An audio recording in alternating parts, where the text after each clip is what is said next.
Hey everybody, Dr. Dan Cooper here, wellness physician and founder of Revolution After Dust Off. And today we are going to elevate your fat game. I'm kind of excited. This is one of my favorite topics to talk about. The two things we're really going to talk about here are oxidation and the elements. So heat, light, that kind of things, and cooking, and what should I care about when considering fat in regards to cooking. And then we're going to talk about inflammation and how you can mitigate that through the choices of your fats. Okay, so to cooking. So what is cooking? Cooking is taking something, putting it out in the open, making it hot. So there's oxygen involved, there's heat involved, there's light involved, and all these things can affect fats. So let's give a little primer on saturated versus unsaturated. Now you may notice I drew a little really cheesy organic chemistry drawings of fat, this fat structure. And this is just a little piece of knowledge to help you understand why what is true is true. So a saturated fat is one that is the top guy. You've got a chain of carbons and hydrogens are attaching to all the available places on that carbon. Carbon likes to have 4 things attached to it. And so in a saturated fat, you'll notice there's all these little black lines. Those are the bonds. It's full. In the unsaturated fat, that's this guy, I put red double bonds there, and you can see there's missing hydrogens in the unsaturated fat. Now, it doesn't matter if it's monounsaturated, polyunsaturated. You might have heard those words before. Monounsaturated just means there's 1 hydrogen missing. Poly means there's more than one. So in this case, there's 2 missing. That's a polyunsaturated fat. How this applies to this conversation is that those spaces where the hydrogens are missing, something can jump in there and take its place. And what will jump in there and take its place is an oxygen. The oxygen you breathe is a pair. It's actually O2. And it's that way because in chemistry, it's stable that way. That's all you really care about. One is unstable. It needs to grab something else to become stable. And in the case of an unsaturated fat, a single oxygen molecule will grab on and make it itself more stable. That is called oxidation of the fat. Oxidizing is something that perpetuates rancidity and creates rancidity. So rotten is different than rancidity. So rotten is when it's like stinking. That's stinky fat. Rancidity doesn't actually have to stink. So, and the reason you care about rancidity is that it is something you have to deal with in your body. It's not an ideal situation for an ingested compound at all, but fat in this case. So your body has to detoxify it, transform it into a usable form. So it's just a load on your body you don't necessarily need. So saturated versus unsaturated as far as cooking. Now cooking, things are out in the open, there's oxygen available, and then you're heating it. That just ramps up the availability for the oxygen to attach. And so a saturated fat has no opportunity for oxidation because it's full. The unsaturated, whether it's mono or poly, has spaces available in every molecule for oxidation to occur. When you heat it, it'll happen way faster. So cooking, use saturated fats. And I'll make this super easy. For cooking, use one of 3 things: coconut oil, butter, or ghee. Those are saturated fats. Ghee, if you're not familiar with ghee, it's just clarified butter. There's a little process. They warm it a little bit, skim off the proteins that are left in butter, and so it's a more purified butter. Now, when you think, well, I've heard polyunsaturated is the way to go. Well, it's not for cooking. Olive oil is a monounsaturated, very healthy fat. Avocado, very healthy fat, also monounsaturated. These are to be included in your diets. However, they're to be included cold. That's it. It's easy. And capped. So if you have olive oil in a bottle, make sure use it, cap it, so you're not introducing more and more oxygen. Put it back in the fridge. Don't keep it under the cupboard. Put it in the fridge. Cold, dark is what you want for these unsaturated oils. Okay? Now, all right, moving along to the anti-inflammatory conversation. We're going to switch over to these guys, my really wonderful drawings of a cell. What we're looking at is a phospholipid bilayer that makes up all of your cell membranes. You don't really care about that, except for the fact that the black circles are the phosphates. The little squiggly lines of color are going to be the lipid portion, that's the fat portion. The green guys are saturated fats. The red or blue, or lots of blue down here, are going to be your anti-inflammatory omega-3 fats. Why do we care about this? Well, your cells are just machine warehouses. They do stuff. They make products. That's what they do. The products, some of the products build and repair themselves. Some of them are exported for use in the body elsewhere.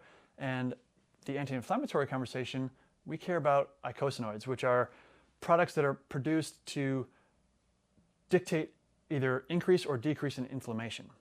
So the way this works, you get a stimulus that comes into the cell that says, I'm injured, I want some inflammation to come to the area to repair real quick, start some scarring, all that kind of stuff that goes along with inflammation, right?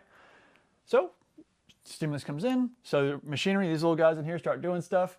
The DNA unwinds, starts creating a protein structure, and then for this product in particular, we have some fat components that go along with the final product. So how does it get the fat products? It reaches up, grabs a fat from the cell membrane, and it's going to grab one of the unsaturated fats from the cell membrane. If it's an inflammatory product, by and large, it's going to request a omega-6 fat, likely arachidonic acid. If it's requesting a anti-inflammatory product, it's going to grab a omega-3 if it's available, usually it's EPA, to finish out the product so it can then ship it out and do its action. Well, one of these things will come into play. It'll have the fat it wants available or it won't.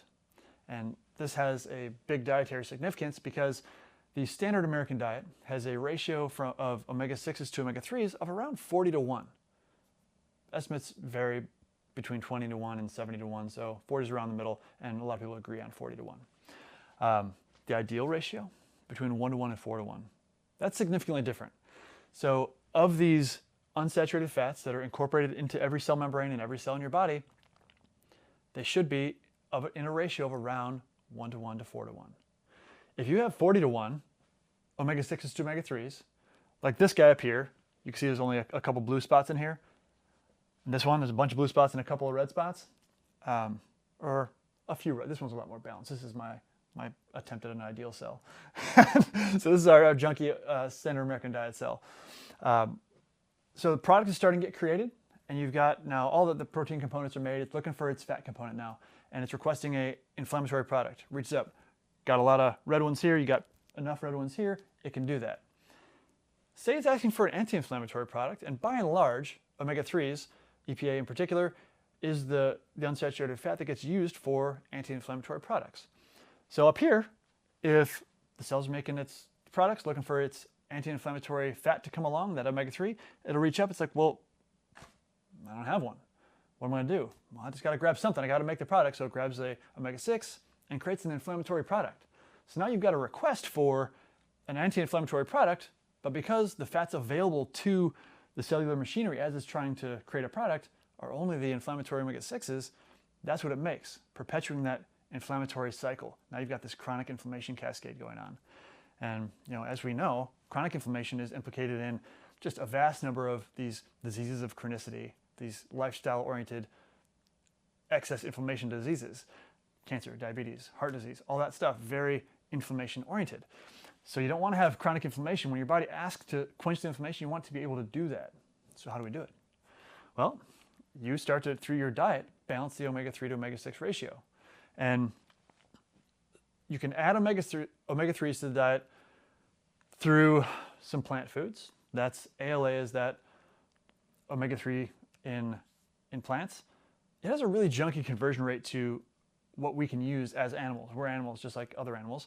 And EPA and DHA are those omega-3s that can be used by animals. So the conversion rate's around 3 to 6%, and the 6% is in pregnant women. So it's just a really junky conversion rate. I'm not saying don't eat them. I'm just saying don't rely on them completely for your omega-3 sources. That's all. So there's that. Add in the plant-sourced omega-3 foods, which some of the so any of the leafy greens have some ALA in them. Flax seeds, chia seeds, walnuts, as far as nuts go, are the higher ALA plant foods. Or take fish oil. Then you've got the fully converted animal-sourced omega-3. Now, the other piece of that, so you're adding in more omega-3s in your diet. The other piece of that is to get rid of all the excess omega-6s in your diet. Now, omega-6s are an essential fatty acid. They're necessary for life. However, huge quantities of them are deleterious to health. So where we find most is the reason we have that 40-1 ratio of omega-6s to omega-3s in the standard American diet is because we use vegetable-sourced oils so heavily. And I say vegetable, I'm not talking about like asparagus oil, if there is any. I'm talking about the seed oils. So you've got corn oil, safflower, sunflower, canola, soybean. All these oils are super heavy in omega-6s. and some of them are almost only omega-6s. So you want to just shuck those out of your diet completely. Like I said with cooking, you've got your saturates are going to be coconut oil, butter, and ghee.